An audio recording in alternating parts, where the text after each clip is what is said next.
today's episode of Be the Teacher, how to prepare an open scene. In this video, we will discuss what an open scene is, what actors should do to prepare an open scene, and we will give some advice to help you bring the open scene from page to stage. So, what is an open scene? Most open scenes are written for pairs of actors. They are generally only 8 to 10 lines long, so that the lines can easily be memorized, and, as their name suggests, they contain dialogue that is open to many interpretations. The lines are intentionally ambiguous, suggesting no particular plot or intentions. Here is an example of a full open scene. This will be my voice for 1, hi, and this will be my voice for 2, hey, what's going on? Hello. Hello. All alone? I'm waiting for someone. Oh. I can't imagine where. He'll be here. Soon? Very soon.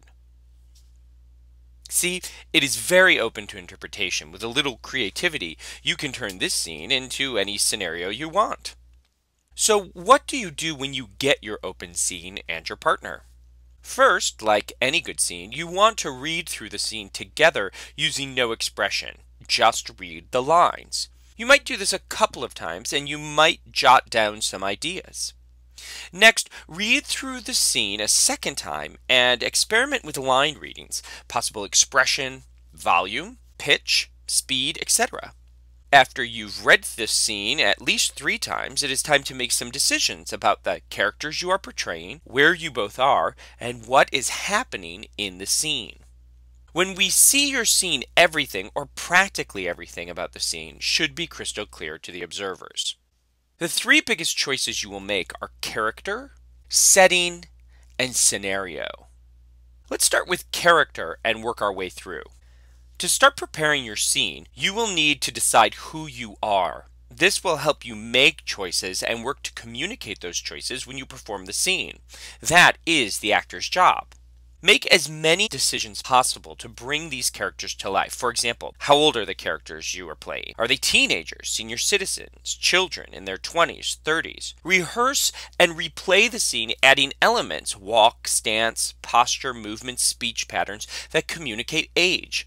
How do these characters feel about one another? Are they strangers who have just met?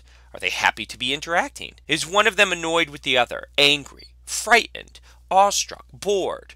Rehearse and replay the scene, making the choices in speech, body, and voice that communicate each character's attitude towards the other. For example, you were sisters, let's say. Okay, how could they show they are sisters? Is there anything that sisters do, any way they behave towards one another? Any gestures, movements, behavior that would let the audience know that these 2 characters you are portraying are sisters?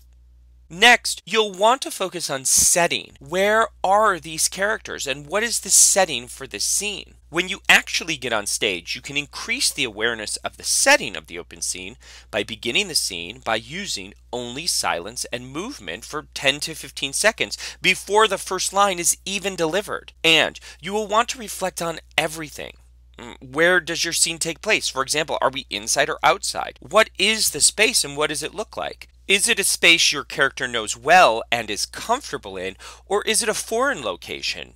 What is the weather? I mean, is it extremely hot or cold outdoors or in the interior setting? Is it raining out? Is it absolutely perfect? Is there a thunderstorm?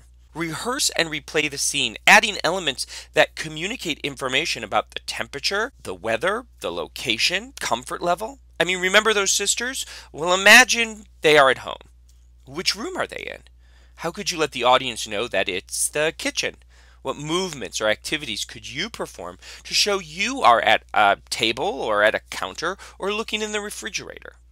Finally, you need to develop the scenario or what is happening in the scene. As you create characters, make them full and real, and to help you might want to select a relationship that gives you room to work. For example, a boyfriend and girlfriend meeting the night after a breakup. High school girls meeting after each suspects the other of dating a mutual boyfriend, or maybe a rejection of friendship. This shows you how connected a character and scenario can be. So if we were going with the sisters, it would be your job to decide what is happening with them. What do they see?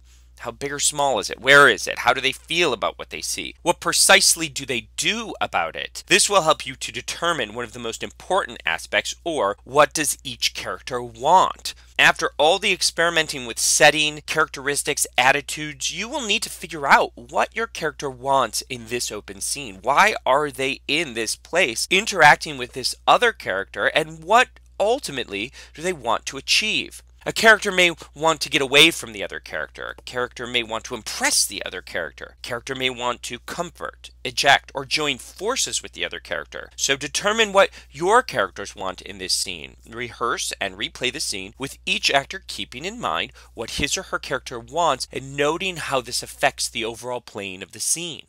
So now we move to our third element, advice to help you bring the open scene from page to stage. As you rehearse, you want to incorporate elements that will communicate who your characters are, where they are, and what is happening in the scene. Remember, a successful open scene will clearly communicate the who, what, where, and even the when and how of the scene to the audience. As you get the scene to its feet, you already have so many tools to tell your story. Your body and your voice. You can cheat out, project, use vocal expression, great blocking. You can play with the cues.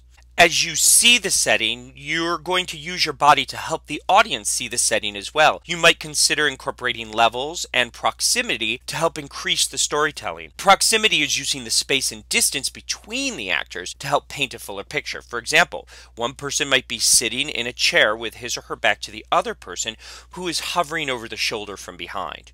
And you might also consider where there are places to insert pauses in the script. Revisit the script with the understanding that each line of dialogue does not have to come immediately following the preceding line. Experiment with pauses and the actions, looks, and movements your character might do within those pauses. Deliberately slowing down or speeding up lines, that can change the nature of the entire scene. So, we discussed what an open scene is. We talked about what actors should do to prepare an open scene, and we gave some advice to help you bring the open scene from page to stage. This is such a fun and exciting process, and the sky is the limit. And with this video, hopefully you can be the teacher and wow the crowd with your open scene.